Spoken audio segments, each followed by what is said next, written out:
పూరా లోకల్. ప్రస్తుతం అయితే మనతో పాటు కొంతమంది మహిళలు ఉన్నారు. బతుకమ్మ పండుగ నడుస్తూ ఉంది. ఇంకెప్పుడు చీరలు ఇస్తామని చెప్పేసి కూడా ప్రశ్నిస్తున్నారు.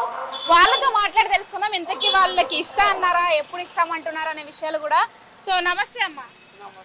బతుకమ్మ చీరలు వచ్చాయా, ఇస్తామన్నారా? రాలే మేడం. రాలే. ఇస్తామని ఏమైనా అంటున్నారా? ఇస్తామని చెప్పారు కానీ ఇయ్యలేదు కదా. మీకు ఇస్తానా? మీరు డోక్రా గ్రూప్ లో ఉన్నారా? ఉన్నాం. ఇస్తామన్నారా? పేర్లు తీసుకున్నారా? ఇంకేమి తీసుకోలేదు. ఏం తీసుకోలేదు. ఏమన్నారంటే బతుకమ్మ పండుగ అయిపోయిన తర్వాత ఇస్తా అంటున్నారా, లేకపోతే జరుగుతున్నప్పుడే ఇస్తా అంటున్నారా? తెలియదు. ఆ పండుగ అప్పుడు ఇస్తామని అన్నారు కానీ ఇంక ఇయ్యలేదు. ఎవరన్నారు? రేవంత్ రెడ్డి వార్తలలో చెప్తారు కదా, ఆయనే. మీ సంఘాల్లో ఏమి డిస్కషన్ ఏమి రాలేదు. రాలేదు. మేము సంఘంలో ఉన్నాం ఊర్లే. మరి ఇంకా ఈ రోజుతోని రేపటితో ఇంకా బతుకమ్మ పండుగ అయిపోద్ది. రేపటితో సద్దుల బతుకమ్మ సంబరాలు కూడా అయిపోతాయి.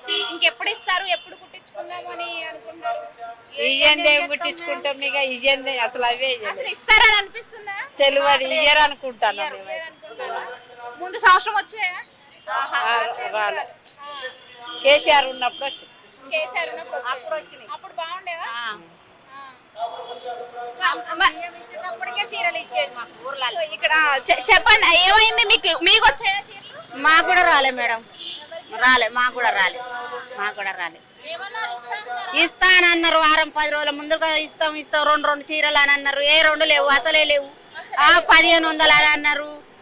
వంట సామాన్లు అన్నారు, చక్కెర అన్నారు, చాపత్తి అన్నారు, ఆయిల్ అని అన్నారు, అన్ని అన్నారు. ఉత్తగానే ఎత్తేసిండ్రు. ఏం లేవు మాకు, ఏం లేవు. బతుకమ్మ అయిపోవచ్చునుంది రేపటితో. ఇంకెప్పుడు ఇస్తారు? ఏం చేస్తాం మరి మేము? ఆయన ఇది ఎవరిని అడుగుతాం మేము మేడం? సీఎంని అడుగుతామా పోయి? మేము అడగలేము కదా. ఇస్తామని అంటే అయ్యో 2 ఇస్తారు అటు సార్ అని మురిచిపోయినాం మేము. జాకెట్లు కుట్టించుకోవచ్చు కదా అని. అవి లేవు, ఇవి లేవు. 1500 అకౌంట్లు వేస్తా అన్నారు. అవి లేవు, ఇవి లేవు. మంచిగా చేనేత వరకు చేయించి మంచి మంచి చీరలు ఇస్తామంట. మంచి ఇస్తాయి. ఆయన ఇచ్చినే మేము కట్టుకుంటున్నాం.